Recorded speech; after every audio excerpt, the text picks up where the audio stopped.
안녕하세요. 오늘도 나라 안팎 이야기를 전달해드리러 왔습니다.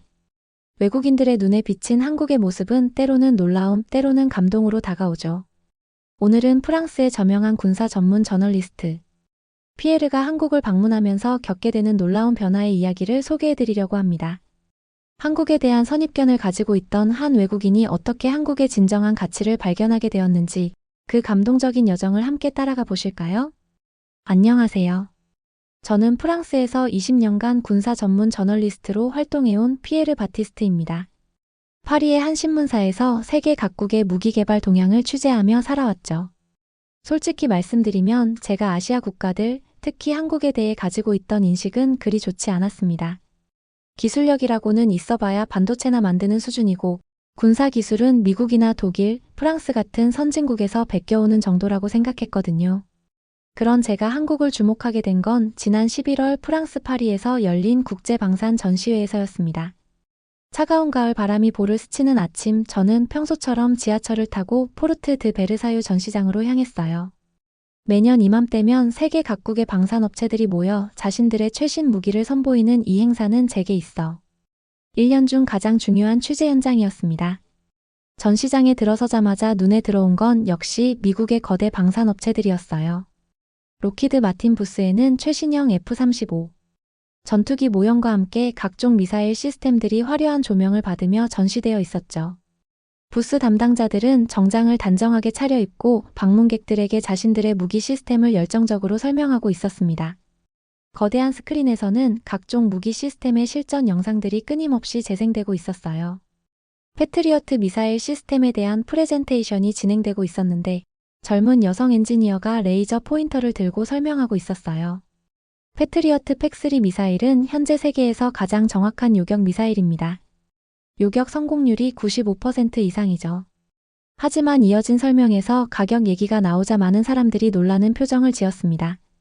미사일 한 발당 400만 달러, 한국 돈으로 53억 원이 넘는다는 것이었어요. 그것도 한 번 쓰면 끝이라는 거죠. 독일의 라인메탈 부스에서는 차세대 레오파드 전차와 함께 최신 방공 시스템을 선보이고 있었습니다. 독일 특유의 정밀함과 견고함이 느껴지는 부스 디자인이었어요.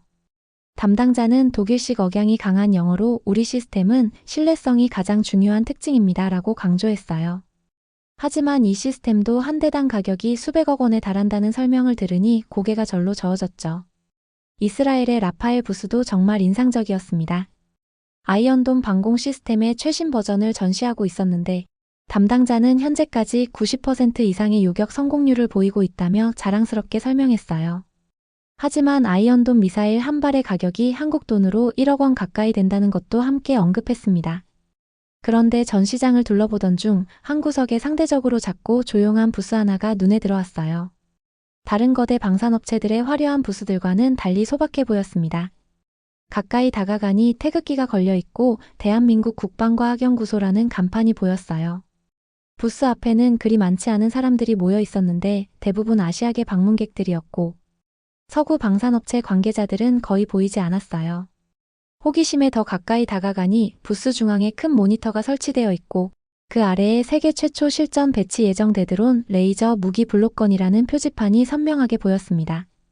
순간 웃음이 나왔어요. 레이저 무기라니요? 그것도 실전 배치 예정이라고요? 미국이 수십 년간 수조 원을 투입해도 아직 실전 배치에 성공하지 못한 기술을 한국이 완성했다는 말인가요? 주변을 둘러보니 저와 비슷한 반응을 보이는 서구 방산업체 관계자들이 여럿 보였어요. 프랑스 탈레스 그룹의 한 임원은 동료와 속삭이며 한국이 뭘 할 수 있겠어요? 아직 우리보다 한참 뒤처져 있는 데라고 말하고 있었습니다. 독일 라인메탈의 기술자는 더 직설적이었어요. 미국도 못한 걸 한국이 한다고요? 말이 안 되죠. 그냥 홍보용 전시겠죠. 그러면서 비웃듯 웃음을 터뜨렸습니다. 이스라엘 라파엘의 관계자도 회의적이었어요. 레이저 무기는 우리도 20년째 연구하고 있지만 아직 실전 수준은 아니에요. 특히 기상 조건에 영향을 받는 문제는 아직 해결되지 않았거든요 라며 전문가적인 견해를 밝혔죠. 미국 록히드 마틴의 한 엔지니어는 더 구체적으로 설명했습니다. 레이저 무기의 가장 큰 문제는 대기 중의 수분과 먼지예요. 조금만 흐린 날씨에도 위력이 크게 떨어지거든요. 저도 마음속으로는 비슷한 생각이었어요. 물론 한국의 기술력이 최근 들어 눈에 띄게 발전한 것은 사실입니다. 반도체 분야에서는 이미 세계 1위고 조선업도 세계 최고 수준이죠. 하지만 레이저 무기는 차원이 다른 문제였어요. 이건 단순히 기술력의 문제가 아니라 기초과학부터 시작해서 엄청난 자본과 인력, 그리고 수십 년의 경험이 필요한 분야였거든요. 그래도 기자로서의 호기심은 남아 있었습니다. 혹시 모르잖아요? 한국이 정말 뭔가 다른 방식으로 이 문제를 해결했을지도 모르니까요. 부스 담당자에게 다가가서 간단히 인사를 나누었어요. 30대 초반으로 보이는 젊은 한국인 엔지니어였는데 유창한 영어로 자신들의 기술을 설명하기 시작했습니다. 안녕하세요. 저희 블록건 시스템에 관심을 가져주셔서 감사합니다. 저희 시스템은 기존의 레이저 무기와는 완전히 다른 방식입니다. 그가 말했어요. 기존 레이저 무기들이 갖고 있던 날씨나 기상 조건의 제약을 극복했고 전력 효율성도 획기적으로 개선했습니다. 하지만 저는 이미 마음속으로 또 다른 마케팅 과장이라고 결론을 내리고 있었어요. 지난 20년간 수많은 방산업체들이 자신들의 기술을 과장해서 홍보하는 것을 너무 많이 봐왔거든요. 특히 아직 완성되지 않은 기술을 마치 완성된 것처럼 포장하는 경우가 많았습니다. 구체적으로 어떤 방식으로 기상 조건 문제를 해결하셨나요? 제가 좀 더 구체적으로 물어봤어요. 죄송하지만 기술적 세부사항은 보안상 공개할 수 없습니다. 하지만 실제 테스트 결과는 보여드릴 수 있어요. 담당자가 대답했습니다. 정말 실전 배치가 가능한 수준인가요? 제가 직접적으로 물었어요. 네, 이미 실전 테스트를 여러 차례 완료했고 내년 초부터 실제 배치될 예정입니다. 담당자가 자신 있게 대답했죠. 저는 고개를 저으며 나중에 시간이 되면 연락드리겠습니다 라고 대답하고 명함만 받았어요. 사실 별로 기대하지 않았거든요. 그 자리를 떠나면서도 역시 과장된 홍보였구나라는 생각밖에 들지 않았습니다. 부스를 나서면서 주변에 있던 다른 방산업체 관계자들과 자연스럽게 대화를 나누게 되었어요. 모두들 비슷한 반응이었습니다. 한미국 로키드 마틴의 임원은 한국이 몇 년 사이에 많이 발전한 건 인정하지만 레이저 무기는 아직 우리도 어려워하는 분야인데라며 의구심을 표했어요. 아마 실험실에서만 되는 기술을 과장해서 홍보하는 것 같아요 라고 영국 BA의 관계자가 덧붙였죠. 그날 저녁 파리 시내의 한 카페에서 하루 종일 수집한 자료를 정리하고 있었어요. 각국의 차세대 무기 개발 동향을 정리하면서 메모를 다시 읽어보니 역시 가장 주목할 만한 기술은 미국과 독일의 차세대 미사일 방어 시스템이었습니다. 하지만 여전히 막대한 비용과 제한적인 운용 능력이 문제였어요. 커피를 마시며 노트북으로 기사 초안을 작성하던 중 책상 위에 놓인 명함들이 눈에 들어왔습니다. 하루 종일 받은 수십 장의 명함 중에서 한국 국방과학연구소 명함이 보였어요. 다시 자세히 보니 뒷면에 이메일 주소와 함께 작은 글씨로 실제 테스트 영상 요청 시 제공 가능이라고 적혀 있었습니다. 솔직히 말하면 별로 기대하지 않았어요. 하지만 20년간 이 일을 해오면서 배운 것이 있다면 아무리 작은 단서라도 놓치지 않는 것이었습니다. 혹시 모르잖아요? 정말 뭔가 있을지도 모르니까요. 간단한 이메일을 작성했어요. 안녕하세요. 오늘 전시회에서 만났던 프랑스 기자 피에르 바티스트입니다. 혹시 말씀하신 테스트 영상을 볼 수 있을까요? 기사 작성을 위해 필요합니다. 메일을 보내고 나서도 별로 기대하지 않았어요. 아마 며칠 후에 간단한 홍보용 영상 하나 정도 받게 되겠죠. 그것도 받을 수 있다면 말입니다. 대부분의 방산업체들은 보안을 이유로 실제 테스트 영상은 잘 공개하지 않거든요. 다음날 아침 파리 아파트의 작은 침실에서 눈을 떴을 때 가장 먼저 한 일은 이메일을 확인하는 것이었습니다. 컴퓨터를 켜고 받은 편지함을 열어보니 예상했던 대로 별다른 답장은 없었어요. 어젯밤 한국 국방과학연구소에 보낸 메일에 대한 답이 올 거라고. 크게 기대하지는 않았지만 그래도 조금은 아쉬웠죠. 하지만 오전 10시쯤 커피를 마시며 아침 뉴스를 보고 있을 때 이메일 알림이 울렸습니다. 발신자를 보니 ADD 코리아라고 되어 있었어요. 국방과학연구소였죠. 마음이 조금 두근거리면서 메일을 열어봤습니다. 안녕하세요, 피에르 바티스트 기자님. 어제 전시회에서 만난 김민수입니다. 저희 블록건 시스템에 대한 관심을 가져주셔서 감사합니다. 말씀하신 테스트 영상을 공유해드리고 싶지만 보안상의 이유로 일반 이메일로는 전송이 어렵습니다. 여기까지 읽고 나서 역시 그렇겠지라고 생각했어요. 대부분의 방산업체들이 이런 식으로 거절하거든요. 하지만 메일은 계속 이어졌습니다. 대신 보안이 적용된 특수 링크를 통해 제한된 시간 동안만 시청하실 수 있도록 안내해드리겠습니다. 이 링크는 일회성이며 24시간 후 자동으로 접속이 차단됩니다. 이건 좀 신기했어요. 보통은 그냥 보안상 공개할 수 없다고 끝나는 경우가 많은데 이렇게 특수 링크까지 제공한다는 건 뭔가 정말 보여줄 게 있다는 뜻일까요? 메일 하단에는 긴 암호화된 링크가 있었고 링크 아래에는 접속 코드도 함께 적혀 있었죠. 참고로 이 영상은 지난달 우리나라 서해상에서 실시된 실제 테스트 영상입니다. 기상 조건은 흐린 날씨에 바람도 강한 상황이었습니다. 흐린 날씨에 바람도 강한 상황이라고요? 이건 좀 의외였어요. 보통 무기 테스트는 최적의 조건에서 하는 게 일반적인데 굳이 악조건에서 테스트한 영상을 보여준다는 게 좀 이상했습니다. 링크를 클릭하자 보안 인증 페이지가 나타났어요. 상당히 전문적으로 만들어진 사이트였습니다. 이메일로 받은 접속 코드를 입력하니 추가 인증 절차가 나왔어요. 휴대폰 번호를 입력하라고 하더라고요. 좀 번거로웠지만 호기심이 더 컸습니다. 휴대폰으로 인증 번호를 받아서 입력하자 드디어 영상 재생 페이지가 나타났어요. 플레이어 주변에는 녹화 차단, 캡처 차단, 일회성 시청 같은 경고, 문구들이 빽빽하게 적혀 있었습니다.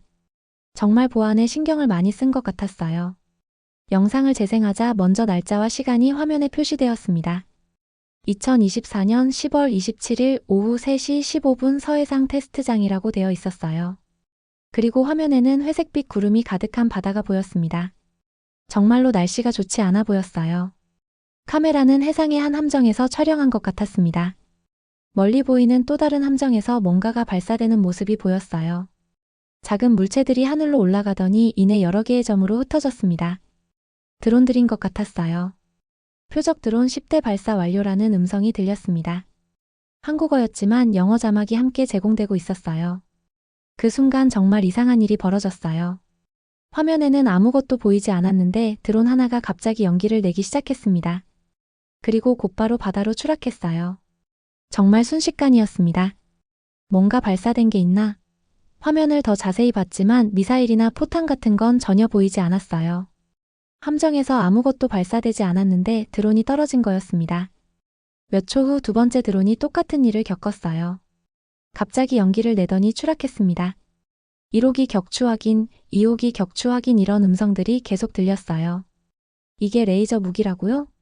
혼잣말이 나왔어요. SF 영화에서 보는 것처럼 빨간 광선이나 파란 광선이 쫙 나가는 게 아니었거든요. 그냥 드론들이 갑자기 고장나서 떨어지는 것 같았어요. 하지만 계속 지켜보니 패턴이 있었습니다. 드론들이 하나씩 차례로 떨어지고 있었는데 그 간격이 너무 규칙적이었어요. 3초, 2초, 3초, 2초 이런 식으로요. 분명히 뭔가가 의도적으로 공격하고 있었습니다. 혹시 보이지 않는 레이저인가? 갑자기 생각이 났어요. 예전에 읽은 기사에서 군사용 레이저는 대부분 적외선 영역을 사용한다고 했거든요. 사람 눈에는 보이지 않지만 엄청난 에너지를 가진 빛이라고 했었어요. 영상에서는 이런 설명이 나오기 시작했습니다. 한국어 음성의 영어 자막이었어요. 블록건 시스템은 고출력 적외선 레이저를 사용합니다. 비가시광선 영역이므로 육안으로는 확인할 수 없지만 표적에 도달하는 순간 강력한 열에너지로 전환됩니다. 아, 그래서 아무것도 보이지 않았구나. 적외선이니까 사람 눈에는 안 보이는 거였어요. 하지만 드론에 닿는 순간 엄청난 열로 바뀌어서 전자부품들을 태워버리는 거였죠. 파장은 1500나노미터 대역을 사용하며 이는 연기나 습기, 먼지 조건에서도 투과력이 뛰어납니다. 설명이 계속 이어졌어요. 그래서 흐린 날씨에도 성능이 떨어지지 않았구나. 일반적인 가시광선 레이저라면 습기나 먼지 때문에 위력이 많이 약해졌을 텐데 적외선 레이저는 그런 영향을 덜 받는다는 거네요. 또한 비가시광선이므로 레이저가 발사되는 순간 적에게 노출되지 않습니다. 기존의 가시광선 레이저는 연기나 먼지가 있을 때 빛의 경로가 보이지만 적외선 레이저는 완전히 은밀하게 작동합니다. 이건 정말 중요한 장점이네요. 전장에서는 은밀성이 생존과 직결되거든요. 적이 어디서 공격받는지 모르면 반격하기도 어렵고 회피하기도 어려우니까요. 사거리는 최대 20km이며 목표물의 크기와 거리에 따라 출력을 자동으로 조절합니다. 20km라니 이건 정말 놀라운 사거리였어요. 가장 놀라운 건 속도였어요. 첫 번째 드론이 격추된 후 두 번째 드론까지 겨우 3초 정도밖에 걸리지 않았습니다. 그리고 세 번째, 네 번째도 비슷한 간격으로 계속 떨어졌어요. 10대의 드론이 모두 격추되는데 총 30초도 걸리지 않았습니다. 전체 표적 격추 완료, 성공률 100%라는 최종 보고가 들렸어요. 영상이 계속 이어졌습니다. 이번에는 다른 각도에서 촬영한 것 같았어요. 좀 더 가까운 거리에서 드론 한 대가 격추되는 순간을 슬로우 모션으로 보여주고 있었습니다. 슬로우 모션에서도 레이저 빔은 전혀 보이지 않았어요. 하지만 드론의 변화는 선명하게 보였습니다. 먼저 프로펠러 중 하나가 갑자기 멈췄어요. 아마 모터가 과열되어서 탄 것 같았습니다. 그 다음에는 본체에서 작은 연기가 피어오르기 시작했어요. 마치 전자부품들이 순식간에 타버리는 것 같았습니다. 이게 정말 레이저의 위력인가요? 감탄사가 절로 나왔어요. 영상의 다음 부분에서는 더 자세한 기술적 설명이 나왔습니다.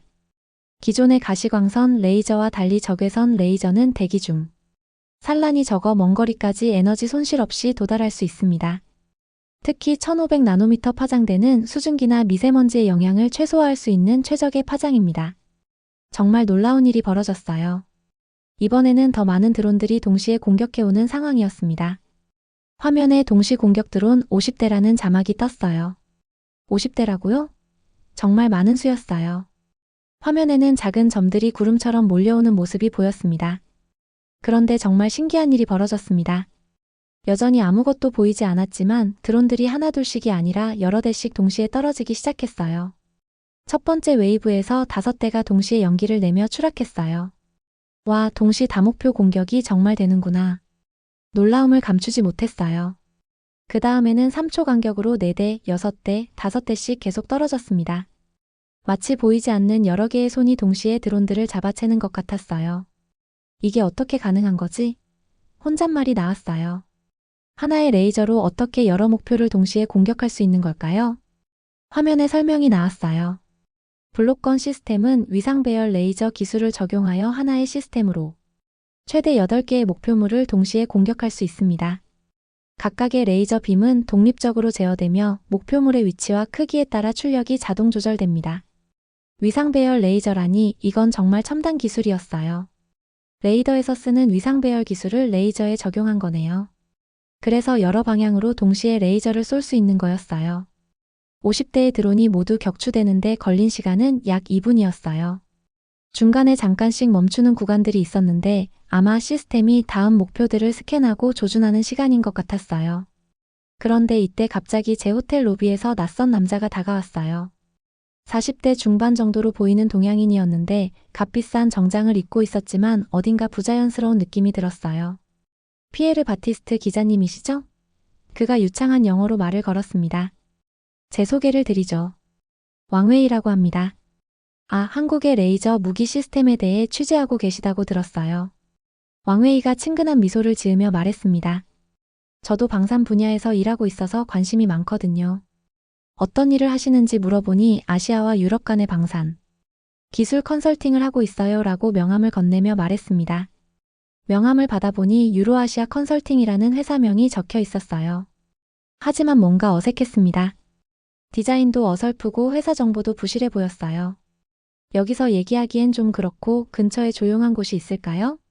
왕웨이가 주변을 슬쩍 둘러보며 말했습니다. 순간 경계심이 들었어요. 왜 굳이 따로 만나자고 하는 걸까? 하지만 호기심도 있었고 혹시 유용한 정보를 얻을 수 있을지도 모른다는 생각에 따라가기로 했어요. 10분 정도 걸어서 도착한 작은 카페에서 왕웨이와 마주 앉았어요. 한국의 기술이 정말 인상적이죠. 왕웨이가 대화의 물꼬를 텄습니다. 네, 확실히 혁신적인 것 같아요. 그런데 이런 첨단 기술들은 항상 복잡한 문제들을 동반하죠. 특히 국제적인 기술 경쟁 측면에서요. 왕웨이가 의미심장하게 말했습니다. 미국, 중국, 러시아 같은 강대국들이 모두 이런 기술에 관심을 보이고 있거든요. 각자 나름의 방법으로 접근하고 있고요. 왕웨이가 설명했습니다. 구체적으로 어떤 방법들이냐고 묻자 왕웨이가 잠깐 망설이더니 조심스럽게 말했어요. 한국 같은 작은 나라가 혼자서 모든 걸 감당하기는 어렵잖아요. 결국은 큰 파트너가 필요할 텐데요. 중국 같은 나라도 한국과 협력에 관심이 많다고 들었거든요. 중국은 14억 인구의 거대한 시장을 갖고 있으니까요. 한국 기술과 중국 시장이 만나면 엄청난 시너지가 날 거예요. 왕웨이가 설명했습니다. 이때부터 왕웨이의 의도가 점점 더 명확해졌어요. 그는 중국과 한국의 협력을 부추기려는 것 같았습니다. 중국에서는 한국 기술자들을 높이 평가한다고 들었어요. 상당히 좋은 조건들을 제시하고 있다고도 하고요. 왕웨이가 계속 말했습니다. 연구 환경, 처우 그런 것들 말이죠. 순간 뭔가 이상하다는 생각이 들었어요. 이 사람이 정말 단순한 컨설턴트일까? 혹시 다른 목적이 있는 건 아닐까? 저는 그냥 기자일 뿐이에요. 제가 선을 그었습니다. 기술자들에게 특정한 제안을 전달하는 역할은 하지 않아요. 아, 물론이죠. 그냥 일반적인 얘기였어요. 왕웨이가 급히 말을 돌렸습니다. 하지만 혹시 취재 과정에서 흥미로운 정보들을 얻게 되시면 저희도 도움을 드릴 수 있을 것 같은데요. 어떤 도움이냐고 묻자 더 깊이 있는 분석이나 해석 같은 것들 말이죠라고 애매하게 대답했어요. 한국이 보여준 것은 단순한 기술 혁신이 아니라 미래에 대한 비전이었습니다. 그리고 그 미래가 생각보다 훨씬 가까이 와 있다는 걸 깨달았어요. 작은 나라지만 큰 꿈과 기술로 세계를 놀라게 하는 대한민국의 모습이 참 자랑스러웠습니다.